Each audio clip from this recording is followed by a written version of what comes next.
हम इसके बारे में भी आपको बताने वाले हैं। लेकिन आज जिस तरीके से तमाम समीकरण देखने को मिल रहे हैं, दिलचस्प तस्वीर उत्तर प्रदेश से सामने आ रही है। अब ये उत्तर प्रदेश में हो क्या रहा है, क्योंकि यहाँ एक तरह से सियासी घमासान मचा हुआ है, क्योंकि योगी आदित्यनाथ जो रफ्तार के साथ आगे बढ़ रहे हैं, आप समझिए कि कैसे 5 दिन में 15 अलग अलग जगहों पर योगी आदित्यनाथ अलग अलग जगह पे रैलियों को संबोधित करेंगे, जनता के बीच होंगे। तो वहीं देखिए अब अखिलेश यादव, जिनको तो ये समझ में नहीं आ रहा कि साइकिल पर किसको सवार कर दे और किसको साइकिल से उतार दे, क्योंकि यहाँ तो हर कोई साइकिल पर सवार होता नजर आ रहा है। अब ऐसे ये है कि जो साइकिल है, क्या इतने लोगों का जो भार है वो सह पाएगी? अब यही है, अखिलेश यादव अपनी इस कंफ्यूजन को दूर कैसे करेंगे। तो 80 का ये जो टारगेट है, ये किसके खाते में कितना जाएगा, ये देखना बहुत अहम है। उत्तर प्रदेश पर जो ये फोकस है वो क्यों है, आज मैं आपको 2 तस्वीरें दिखाती हूँ। आज वो तस्वीरें आप देखने जा रहे हैं।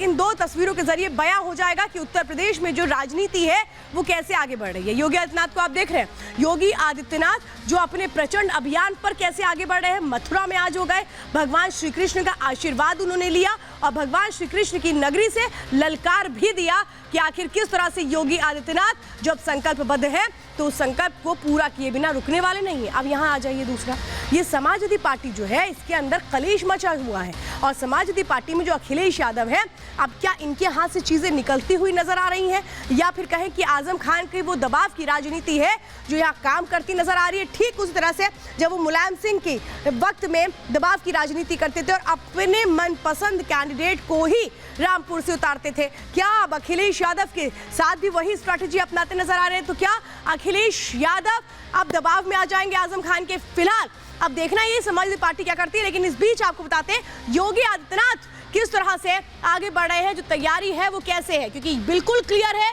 राम मंदिर के बाद अब श्री कृष्ण जन्मभूमि का जो मुद्दा है वो किस तरह से बड़ा होगा।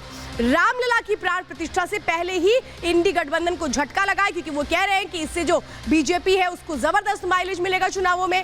योगी आदित्यनाथ की जो पकड़ है वो और मजबूत हो रही है।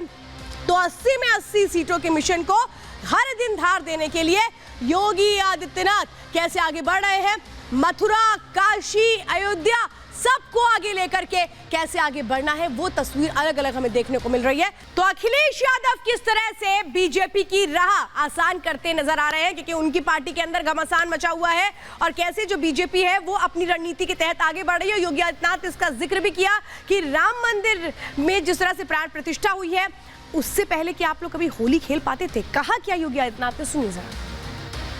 आपका ये वोट कितना कीमती हो सकता है ये आपने कल और परसों महसूस किया होगा। बचपन से इस गाने को सुनते रहे होंगे होली के अवसर पर, होली खेले रघुवीरा अवध में, होली खेले,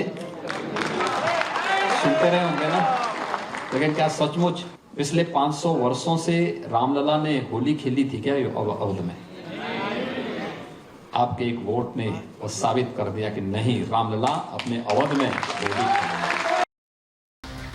तो उत्तर प्रदेश की सियासत में जो इस वक्त भारी कंफ्यूजन नजर आ रहा है समाजवादी पार्टी में, आज दिन भर होता क्या रहा, सबसे पहले शुरुआत करते हैं छोटी सी रिपोर्ट के साथ।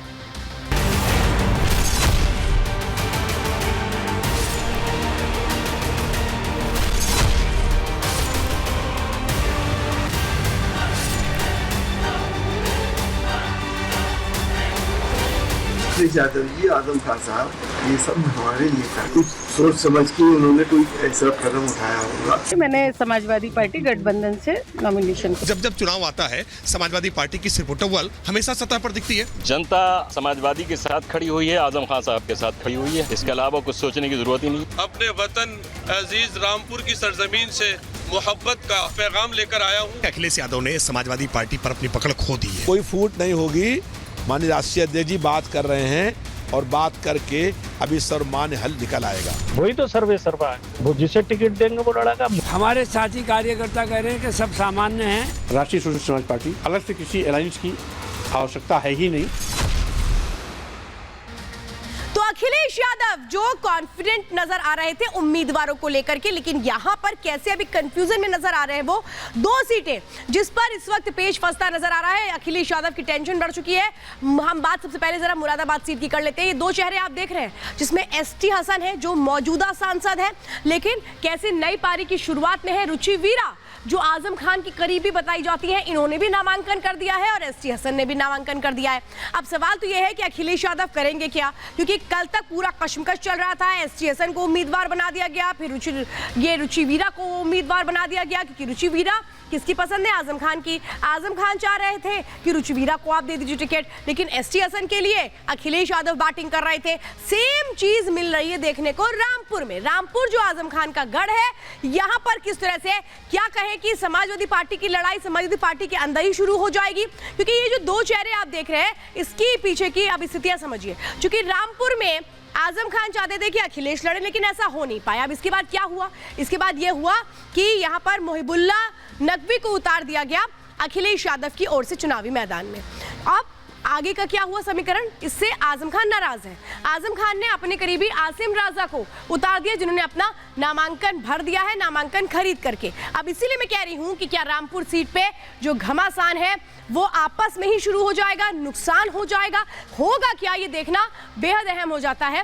और यहाँ पर इस वक्त ये जो राजनीति है उत्तर प्रदेश में, वो समाजवादी पार्टी के लिए इस वक्त कांटे बिछते हुए नजर आ रहे हैं, क्योंकि वो आजम खान जिनसे मुलाकात की थी अखिलेश यादव ने कुछ दिनों पहले, वो अब किस तरह से नाराज हैं। अब अगर आजम खान नाराज है तो क्या अब अखिलेश को एक तरह से मुश्किलों का सामना करना पड़ेगा। जरा समीकरण समझिए कि हो क्या रहा था, जरा मैं सिलसिलेवार तरीके से आपको बताती हूँ। मंगलवार सुबह को एसटी हसन ने नामांकन किया। इसके बाद क्या हुआ? मंगलवार शाम को एसटी हसन का जो टिकट है वो कटने की खबर आने लगी। मंगलवार रात होते होते तक चूंकि अखिलेश यादव ने मीटिंग भी की और इसके बाद रुचि वीरा का नाम सामने आ गया बतौर उम्मीदवार। फिर बुधवार सुबह को क्या हुआ, यानी आज एसटी हसन की उम्मीदवारी बरकरार है, ये बात खबरें निकलकर सामने आ गई। फिर सुबह ये कहा गया कि नहीं, रुचि वीरा है जो नामांकन करने जा रही है उनको रोक दिया गया। लेकिन उसके बाद रुचि वीरा जाती हैं, अपना नामांकन भर देती है, यानी दो लोगों ने अपना नामांकन कर दिया है। अब देखना यह है कि कौन अपना नामांकन वापस लेता है। एक तरह से फजीहत होती है अखिलेश यादव की, नजर आ रही है कि क्या अखिलेश यादव की कोई सुन नहीं रहा है। अब आप समझिए, रामपुर सीट में भी कुछ ऐसी ही स्थितियां देखने को मिल रही हैं। यहां क्या समाजवादी पार्टी में दो फाड़ हो जाएंगे, क्योंकि सीधे सीधे एक तरह से कहें आजम खान जो अपने करीबी को चुनावी मैदान में उतार चुके हैं, ये आसिम रजा को उतार चुके हैं जो पहले भी चुनाव लड़ चुके हैं लोकसभा का। आजम खान का गढ़ है रामपुर और कहते हैं आजम खान जिसको चाहते हैं उसको चुनावी मैदान में उतारते हैं और जीत भी उसी की होती है। अब यहाँ देखिए अखिलेश यादव वो कह रहे हैं उन्होंने अपना कैंडिडेट उतारा है जो है मोहिबुल्ला नदवी। अब वो क्या है और ये समझिए, नई दिल्ली जामा मस्जिद में इमाम है, 15 सालों से इसी मस्जिद में वो इमाम है